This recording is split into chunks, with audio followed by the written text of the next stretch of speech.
Senyor, fa 8 dies que em van dir que la perícia va dient que la seva filla li ha pres un gran mal al cap i a les espatlles des que jo vaig estar a casa seva.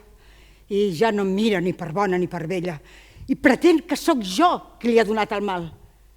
Jo li vaig dir que era Nostre Senyor qui li havia donat i que esperava que li tragués el mal, que jo no tenia aquest poder i que a casa seva només hi havia anat per un pratet que necessitava.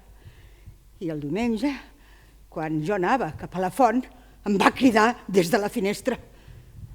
Si la meva filla o la meva jove moren, de 100 vides no en tindràs una. Et faré tallar les cames. No tornis a entrar a casa meva, que no et tinc ni per vella ni per bona. I quan ja havia tornat de la font a casa meva, la sentia cridar-me des de la seva, perquè vivim a prop. Bruixa, menzinera, ja en tinc prou amb un fill que m'has mort. No cal que facis mal als altres.